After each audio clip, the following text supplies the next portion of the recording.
I want you to consider that you are here as a soul. And life literally curated everything for you.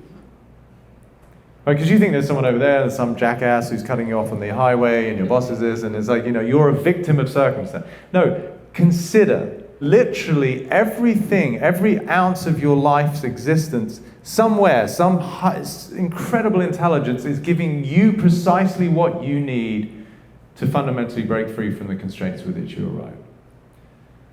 Now just think about that, because we don't relate to life like that, right? We tend to, by default, think that we're victims of circumstance and then we try to control circumstance, right? It's only ipso facto. If I get hurt by the events that happen outside of me, then it makes sense that I'm going to try and control the events that happen outside of me because they're the things that hurt me. So everything then is a potential threat. But if we turn that on its head and go, no, wait a minute, if I'm here as a spiritual, timeless, limitless being, but I'm confined by the illusion that I'm inadequate, not enough, not loved, not safe, whatever it is, then life is actually this beautiful orchestra of events is for my benefit. To me, what that made me realize is I'm the luckiest human being on this planet. Because even though it might not be stuff that Peter Crone wants, or subjectively it sucks, or it's like, that's not what I fucking manifested, or whatever it is, it's like, actually, no, there's an intelligence that is so superior to me that it knows what I need to discover my true nature of freedom, love, and possibility. Would that change the way you relate to life? Wouldn't it? You can clap.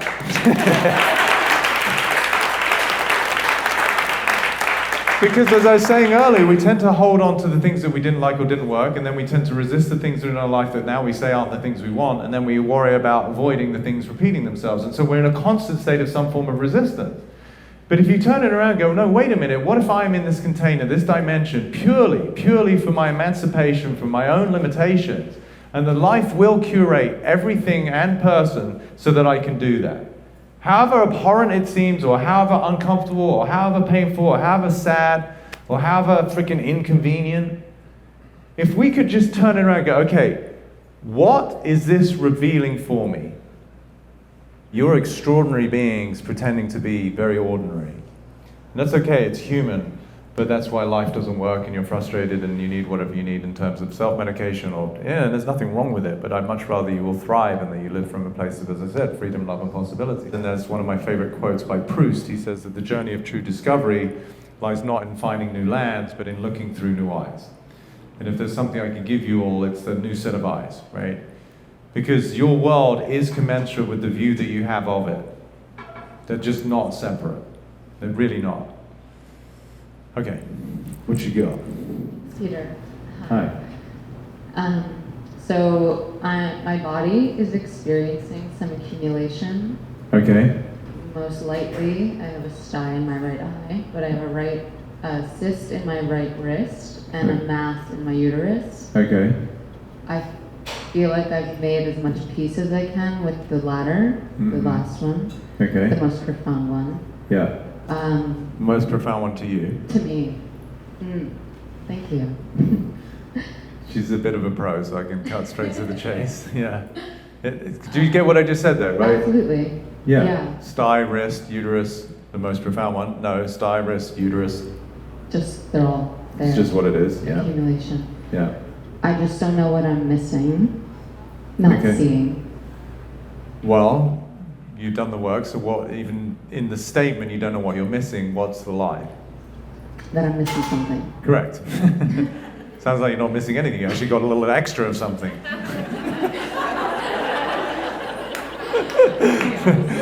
Someone like that one. You'd like to be missing some things. Would be ideal if I'm missing this die. And then, yeah. So what's implied in the there's something I'm missing? That not enough? No. As it relates to your circumstances. If you're saying you're not sure, like you're saying, I'm not sure what I'm missing, there's something wrong, right? Okay, who here, you don't have to have a sty, you don't have to lump in your uterus, but who here has got something wrong with their body? Well, you're all full of shit, you know, but you fell for it, right? No, you just have what you have. Yeah.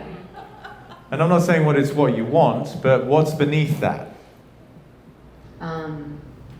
Grief. There's grief, but what else? Fear. Fear. Yeah. Fear's the main thing, isn't it? Yeah. Yeah, fear of what? Not having a child of my own. Okay. Because I've gone to an oncologist and they feel that they need to surgically remove what's in there Okay. to at minimum biopsy it Yeah. because it's irregular and it's grown so quickly. Yeah. So do you know that even if you had to do the biopsy and even if that came back as malignant or there was something bad, do you know that that means therefore you're never going to have a kid? No. No, you don't. And you understanding my story of having been adopted, Mm-hmm. like that's a channel as well, so I'm not opposed to that. Right. Well, that reinforces the significance of the story, Yeah. doesn't it? Because what's behind that? Pressure? Well, pressure is the experience, but what would be the context or what would be the story? You're adopted meant,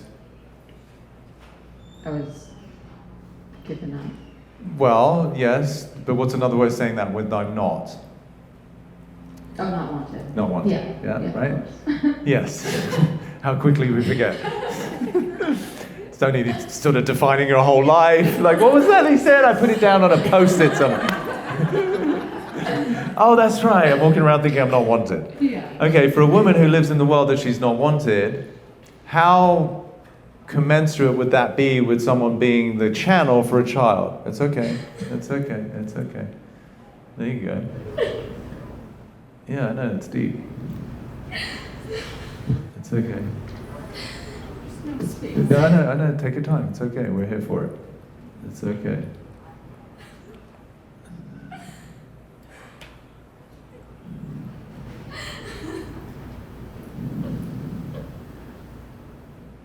Folks, I just, again, it's, this is everywhere, isn't it? And this is why I'm so grateful that you come here and that you're willing to hold space for one another and to show up. And this really is my stand, because this is everywhere. And this is why the world is not well. And it doesn't have to be that way. And I'm just so grateful that you give me and each other the opportunity to bring these things to the surface. Like Carl Jung said, until the unconscious is brought conscious, it will drive your life and you'll call it fate. And this is what we're doing. We're bringing blind spots to your awareness so that it doesn't sabotage your life. And he had another great quote. He says, we've got to find what supports us when nothing supports us. And I hope this space is something that supports you. That's what this is intention, the intention I have for this, right? That even in the world where you don't feel heard or seen or held, that you can come here. And I promise you will be, even if I don't speak to you directly. Because this is everywhere. This is you. This is our world. This is the person that you're making wrong for something, your partner, your parent. But this is also healing in action. Hi, welcome back. How was your little journey? Cathartic. Yeah, good. Okay. Thank you. Yeah, you created a lot of wanting in the room, I'll tell you that. Okay, so you said there was, in the world, if you're a woman who's not wanted, how commensurate is that with someone who could be a channel for another being? And you said, There's no space. there's no space. So it would make sense that anatomically you would start to fill the space with something, wouldn't it? Do you see that? Isn't that crazy? I spoke at an event in Austin, and I'd never had this one, and this woman had some retinal not disorder so much, but there was a dysfunction, and it was starting to pull away. Some part of her retina was pulling away from the back of her eyeball. And I forgot the actual details, but what I realized is the energy she was driven by is she had to figure out what was going to happen. She was so scared. And I said, do you realize how desperate you are to see the future? Your anatomy is literally ripping off the back of your eyeball. The whole room was like, holy shit. It was, right? I mean, it's incredible. The anatomy will mirror the world that you live in. It has no choice. So if you're not wanted, then why the hell would another being want to incarnate through you? So we better shut that system down. Isn't that crazy? I mean, I had someone in the mastermind, I don't know, like she had stage 4 endometriosis, and her needs didn't matter. But the same thing, all she wanted would have kids, and she realized that whole system, that was her focus, was family. But her needs, which is having a family, didn't matter.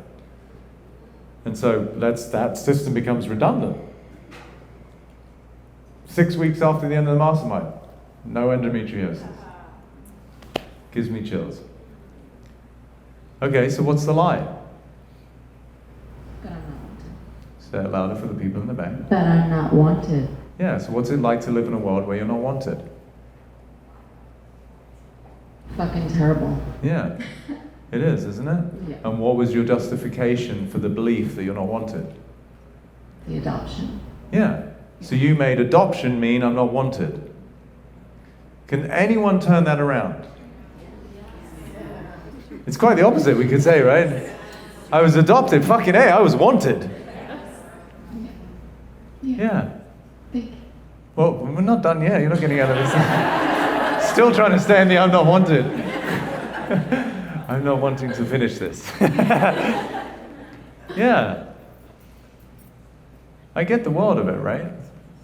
So the I'm not wanted is going to be extended into every part of you, right? I don't want this thigh, I don't want the wrist, I don't want the lump in my... Like, it's that energy. Yeah. So what would be the opposite of not wanted? Wanted. And what would be an even more powerful expression of wanting? Desire. And what would be an even more powerful extension of desire? You want to call a friend 50-50? Just love. Just love. Just love. Just that thing. Just that old thing. Isn't it? Yeah. So now tell us about the 3 current conditions, because you're already in a healing state, especially after what we just discussed. What would be a different way to relate to those 3 things that you told us at the beginning? They're existing in my body. Yes, but now let's go through the cascade I just took you through. My sty. I love my sty. I love my cyst in my right wrist. I love the mass in my uterus. Right? It's different though, isn't it? Yeah. What's gone? Fear. And? Resistance. Yeah. Yeah. When you resist something, what happens? It grows. Oh, shit. Yeah. When you love something, courtesy of Rob's example at the beginning, what can you do? Allow it. And let it go. Let it go. Be at peace with it. Yeah. Yeah. You following this? Isn't that crazy? Yeah. Thank you. All from the belief that you're not wanted being the foundation upon which you unconsciously, so no fault or guilt or shame, are creating the energetics that give rise to the thoughts, feelings, actions, and then anatomically get manifested from dis-ease to disease. The accumulation of, because the resistance of, you resist something, it's going to build up. If I resist the garden hose with the water, it's going to build up. Right. And that's all that's being asked for is love, which is the acceptance and the allowance of things to flow through. Thank you. Which includes the flowing through of what? A baby. Right? Isn't that what you said that you were fearful of? Yeah. Yeah. So resistance is like, no, I'm not wanted and I don't have space for that, but I really want it. But I'm going to tell my friends I want it, but I can't. Right? Do you see? It's like this constant conflict. Mm. So whatever's going on with your thigh and your wrist, and it's already going. Why? Because you're not resisting it. Right.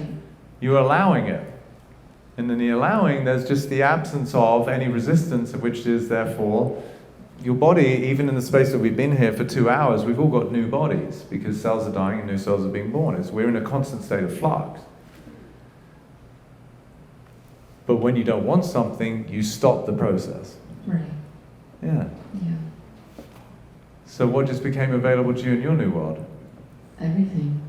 Is that better than what you arrived with? Absolutely. Amazing. Thank you, Peter. You're welcome.